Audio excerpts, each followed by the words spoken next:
नमस्कार दोस्तों, आप सभी लोगों का स्वागत है ऑनलाइन क्लासेस पर। और आज हम लोग ऑनलाइन क्लासेस में जो हमने पिछले पार्ट में पढ़ा है वेदों के स्रोत, और उसमें मैंने आपको जो धार्मिक ग्रंथ के बारे में बताया था, उसमें वेदों के बारे में मैंने आपको बताया था कि उसमें 4 वेद थे। उस 4 वेद के मैं आपको नाम बताकर गया था, और चारों वेदों के मैं अर्थ बता के गया था कि ऋग्वेद का अर्थ होता है ऋचा, सामवेद का होता है संगीत, और यजुर्वेद का होता है यज्ञ, और अथर्ववेद का होता है जादू टोना। और कई प्रकार के उदाहरण मैंने आपको बताए थे, पुराना प्यार वापस पाना वगैरह। ठीक है। और इस लोग जो स्टार्ट करने वाले हैं अपन एक डिटेल पार्ट लेके चल रहे हैं। अब ये जो क्लासेस चल रही है ना, ये बहुत डिटेल पार्ट में स्टार्ट होगी भैया, है ना। तो मैं आपको बता दूं, अपन यूपीएससी का बाप जो होता है ना, वहां तक तैयारी करेंगे अपन। ठीक है, चलो, तो इतनी बात क्लियर है ना।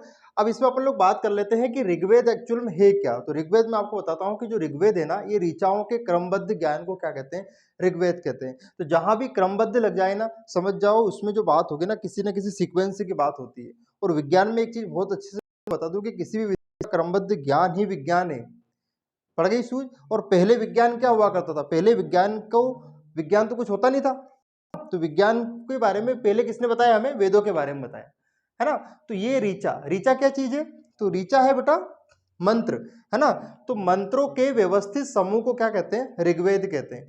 और जितने भी मंत्र हैं, ओम इलीम किलीम चामुंडाय नमः, ये जो सारे जो मंत्र है ना, ये सारे जो मंत्र अपने को कहाँ से मिलेंगे, ऋग्वेद से मिलेंगे। अगर मुझे किसी देवता को प्रसन्न करना है तो मुझे कौन सा वेद पढ़ना पड़ेगा, तो मुझे ऋग्वेद पढ़ना पड़ेगा, है ना, तभी देवता प्रसन्न होंगे, है ना। जैसे मैं पढ़ता हूँ ओम भूर्भुवः स्वः तत्सवितु वरेण्यम भर्गो देवस्य धीमहि न ये न वो। ठीक है, तो ये सारा प्रोग्राम, ये भी एक प्रकार का क्या है, मंत्र है, गायत्री मंत्र है। और गायत्री मंत्र प्रसन्न होते हैं, गायत्री माता प्रसन्न तो होती है, साथ में सूर्य भी प्रसन्न होता है, क्योंकि ये किसको डेडिकेट है, सूर्य को। प्रश्न आया हुआ बेटा, ध्यान रखना कि जो गायत्री मंत्र है ये किसको समर्पित है, तो ये सूर्य को है। और सूर्य का नाम सूर्य नहीं लिखा हुआ आएगा, देखो मैं आपको बताता हूं।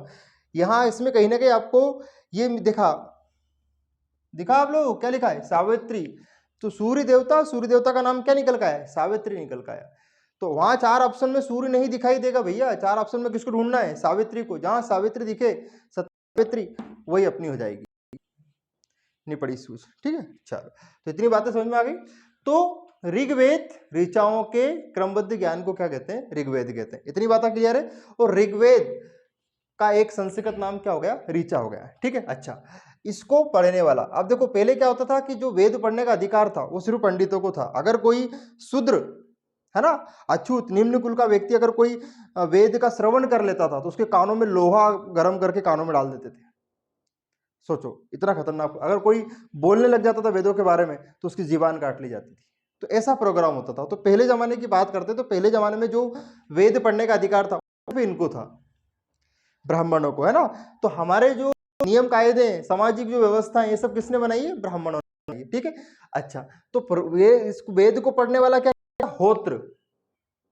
ऋग्वेद को पढ़ने वाला क्या कहलाता था, होत्र। तो ये नाम होता है। ठीक है, जैसे कच्ची पहली में जो पढ़ाते हैं क्या कहते हैं, मैडम कहते हैं, है ना। इसी तरह इसे क्या कहते हैं, होत्र कहते हैं।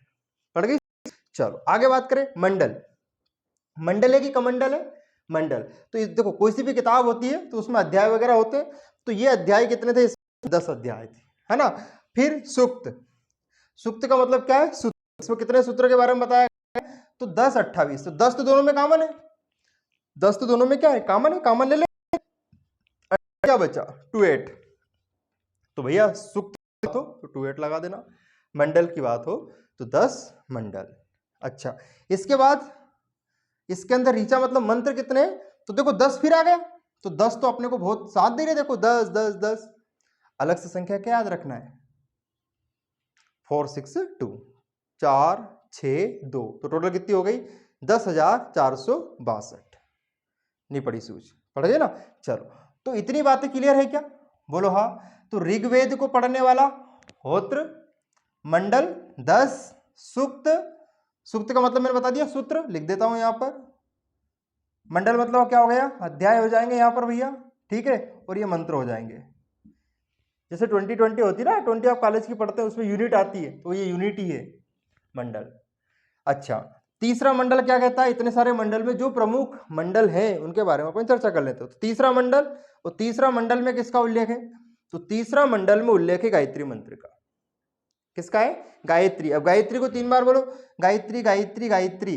तो गायत्री में क्या आ गया, 3 आ गया, तो 3 से क्या हो गया बेटा, 3 हो गया, 3 3 बस हो गया, काम खत्म। और क्या, और पूछे कि सर और सिद्ध करके बताओ, उत्तर की जांच करके बताओ, तो लो फिर क्या आ गया, फिर 3 आ गया। तो यहां गायत्री नहीं, यहां सावित्री, दो ही बेन बेन हो गई ना, गायत्री और सावित्री। तो ये बेटा गायत्री एक्चुअल में सावित्री है कि कौन है ये, तो ये बेटा कौन है, ये सूर्य देवता है। ठीक है, तो या तो सूर्य देवता ऑप्शन में आएगा या फिर क्या आएगा, सावित्री आएगा। पढ़ गई सूझ। चलो अच्छा, सूर्य के पुत्र का नाम क्या है, तो सूर्य के पुत्र का नाम है यम, है ना, और इससे भी बड़ा कौन है, शनि। तो अगर आपसे क्वेश्चन पूछे कि सूर्य के दो पुत्र के नाम बताओ, तो यम और शनि, ये बात आपको याद रखना है। ठीक है, अच्छा मंडल, तो नवा मंडल कौन सा हो गया, सोम। तो ये वनस्पति के देवता है और इनको क्या बोलते हैं अपन, सोम बोलते हैं। और इनका उल्लेख हमें किस मंडल में मिलेगा, नवा मंडल, नौवा मंडल। नौवा मंडल में क्या मिलेगा, हाँ, तो आपको नो क्या करना है, सोमवार करना है, याद रखना। वैसे 10 रहता है पर अपने से 9 ही हो पाएंगे, ऐसे याद रखें। ठीक, अच्छा, और अगर ऐसे याद नहीं हो तो ऐसे याद रखना, सोम मतलब होता है दारू, हलाहल सूरा, है ना, तो नो मतलब नहीं पीना, इसको नहीं पीना है, सोम। ठीक, अघन्या, अघन्या किसके लिए यूज किया गया है, के लिए, जिसका वध नहीं किया जा सकता उसको कहते हैं अघन्या। तो ऋग्वेद में गाय के लिए क्या वह शब्द यूज हुआ है, तो अघन्या शब्द यूज हुआ है। इतनी बातें भी क्लियर है। अब ऋग्वेद में क्या बताया गया है कि चातुस्वर्ण मतलब 4 वर्ण समाज, समाज पहले कितने वर्ण में बटा था, 4 वर्ण में।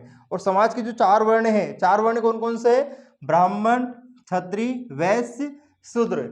ये जो 4 वर्ण है ये सब ब्रह्मा जी से पैदा हुए। कहां से पैदा हुए, ये ब्रह्मा जी से। तो याद रखना, ये ब्रह्मा जी से एक तो क्या पैदा हुए हैं, ब्राह्मण, और उन्हीं से कौन पैदा हुए, क्षत्रिय, उन्हीं से कौन पैदा हुए, वैश्य, और उन्हीं से कौन पैदा हुए हैं, तो शूद्र पैदा हुए हैं। अब सर इनका मतलब क्या है, तो ब्राह्मण आपको पता है as a Pandit, as a पंडित। क्षत्रिय आप लोग पता है रक्षक, युद्ध करने वाले, है ना। और वैश्य, सर वैश्य का मतलब क्या होता है, तो बेटा वैश्य का मतलब होता है व्यापारी। वैश्य का मतलब क्या होता है, व्यापारी। तो सर शूद्र कौन हो गए, तो बेटा जो निम्न कुल के लोग, निम्न काम करते थे, जैसे नाली साफ करना, चमड़े का काम करना, वो सब किस में आ गए, तो वो सब लोग आ गए शूद्र में। तो इतनी बातें क्लियर है। तो ये है चातुर्वर्ण समाज, 4 वर्ण समाज के, और चारों वर्ण जो समाज के हैं वो कहां से आए, तो ब्रह्मा जी से आए। तो इतनी बातें क्लियर। तो उम्मीद करता हूं कि ये वीडियो आपको बेहद पसंद आया होगा। तो इस वीडियो को आप लोग लाइक करें, शेयर करें, सब्सक्राइब करें और गरीब बच्चों तक पहुंचाएं जो शिक्षा की बेहद जरूरत है। तो मिलते हैं अगले वीडियो में। Bye bye, tata, see you again.